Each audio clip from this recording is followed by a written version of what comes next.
Hello, Professor. My name is Sara Tavares, and welcome to my essay exam presentation. Just so you know, I chose prompt 2, which is to create an ideal regulatory system for digital media. So let's get started. Okay, so before I start talking about my system, I would really like to delve into why this topic matters to me. Specifically, there are a lot of contrasting viewpoints on regulation in digital media. Even Mark Poepsel brings up this idea of digital individualism versus privacy, and he thinks about digital individualism as this way of individual users and how they present themselves in this idealistic version of themselves online, and also how they use, their expression online and freedom of speech online, and they really enjoy that side of digital media. In contrast, he brings up this other side, this other idea of privacy, in which it's like this degree to where individuals can control the collection, the use, and the sharing of their personal information online. And to me, this is a very stagnant sort of differentiation between the two, and it is very polarizing. It's very heated. It's a very heated topic, which is why this is so important, which is why this topic matters, because I believe that my system can be a balance between the two. I believe that my system can work in a way where we can allow freedom of speech, freedom of expression online in media, and we can also allow safety and have safety online. And I think that they can both coexist together. So, in order to really understand why regulation is such a heated topic in our country today, I would really like to go back into the history of regulation in media, digital media specifically. So, starting back in the earliest 20th century, radio and TV had just started to really come out, and governments really tried to keep a really tight grip on things. So, they wanted to make sure that everything that was broadcast was appropriate in their lines of what was appropriate at that time. So, it was very strict. Fast forwarding to the late 20th century, there was a lot of major shifts, specifically with technology. There was the tech boom, and it kind of shifted to how finances were regulated, and it made it easier for people to invest in new tech companies. And then we're fast forwarding to the 1990s, and this was a really crucial decade for digital media because this is where legal foundations were brought in. So, key pieces of legislation were brought in, like the CDA in 1996 and the DMCA in 1998. And these laws were really like the first attempts to kind of deal with the internet's challenges of regulation. Especially with content and copyright. And now we're going into the 2000s. So the government really tried to kind of give a more hands-off approach in the 2000s. So they favored a style called light touch regulatory style, which kind of meant letting the free market sort things out rather than stepping in directly. So this was to kind of foster some sort of innovation or growth in media. And I think it did just that, because now we're here today where a lot of the governing, if not all of the governing, is done by platforms themselves, which is Section 230.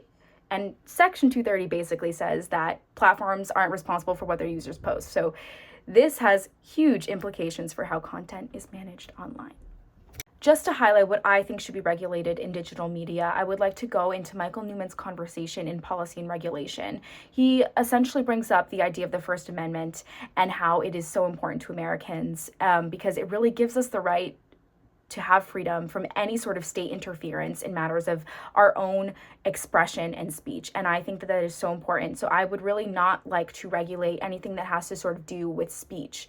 Michael Newman also brings out in contrast the idea of the dangers of the internet and how really the dangers of the internet is the unmoderated content that is not being flagged by platforms to this day. It is still passing through, and these platforms are not flagging it down. And to me, that is the problem. Harmful content to me is in terms of things like violence, pornography, terrorist content, anything that really promotes any sort of self-harm. So that is really what I would like my system to regulate. I would also just like to bring up this idea that Sara Tavares talks about in political economies, because it kind of backs up why I think there needs to be a new regulatory system. Tavares basically talks about how Wikipedia is essentially the only foundation that exists as a non-for-profit entity. And that to me is huge and says a lot, because that means that the current system that we have in place, these platforms that are currently running what we're able to see online only really care about money. They are in it for the profit. And to me, that just means that if there's any harmful content out there on one of the platforms, if it's giving them the views and all the likes and all of that engagement that they're looking for, why would they take it down? It's giving them the money that they're looking for. So how does my system even work? So the first main piece of my system is the use of AI. And you might be thinking, Sarah, that is absolutely crazy and absurd. Why are we going to be trusting artificial intelligence? Well, why do we trust it every single day? We use it almost every single day in our lives. It's integrated into everything now. It's a part of our culture, and it's a new piece of technology that's only getting better and better each day. And I really came up with this idea because I thought about it. I was like, why can't we use AI? AI would really essentially proactively detect and block any of the harmful content that I was talking about before if programmed right. The AI could be designed to kind of catch any of that harmful content before it's even seen by users. So thinking about this, the main problem that I think with the current regulation system is people are just able to post things and they can get it taken down after, but that doesn't mean that other users haven't already seen it before it's taken down. Does that make sense? So this would kind of actually get rid of the root cause of the problem, which is the posting. The AI would detect it before it's even posted.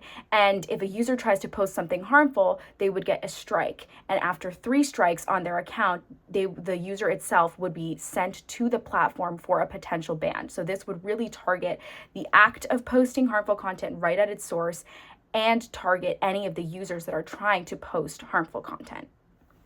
And how about the government's role and the platform's role? Well, both for me are going to be limited. My main idea and goal here is that the AI would kind of create this balance of where both play a part. So I don't want government getting involved unless it's something really dangerous. I don't think they need to be involved with things like general speech. I don't think that's necessary. Like I said, I value freedom of speech, and I think that that will not be regulated with my AI system.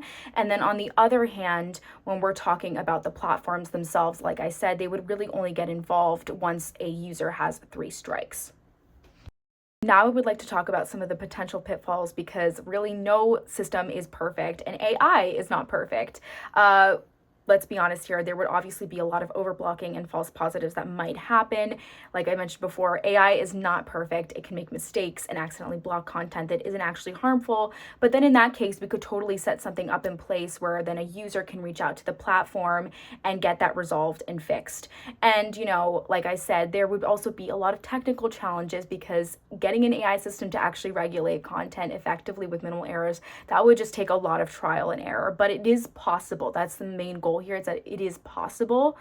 And then finally, it would really be to define what is harmful content. I think that a lot of people, that's why there's a lot of controversy with regulation. A lot of people have different definitions of what harmful content is. That is why I mentioned before that we would be already integrating already existing regulations, and we would incorporate in the definition of what harmful content is, so that way users know and understand what they're allowed to post and what they're not allowed to post on the internet. And now finally, how do I know that my system could potentially work? Well, when we look at the different topics of media ownership, content regulation, and infrastructure, which are all areas where balance is necessary to prevent any type of platform or system from dominating something, my AI moderation system would actually fix those problems, and it aligns perfectly. So in the context of media ownership, the use of AI would really help to ensure that no platform or company has any sort of excessive control, and it would do that by monitoring or flagging any sort of potential anti-competitive behaviors. And then regarding content regulation, as I mentioned before, it would really have the balance of knowing to regulate harmful content and not regulate freedom of speech and expression, and respecting user rights all at once. And as for infrastructure, AI would really ensure any sort of fair access by preventing any biased algorithms or practices that might favor certain content providers over others. Which is why I really firmly believe that ultimately my system acts as that balance that I was talking about in the beginning of the video, a balance system where platforms and users all have a voice and are all held accountable on the internet. So by addressing these key areas, to me, that I believe should not be allowed on the internet, like harmful content, it will really help create an internet and digital media environment that is sustainable and safe. Thank you so much for listening to my essay exam presentation, and I will see you in class.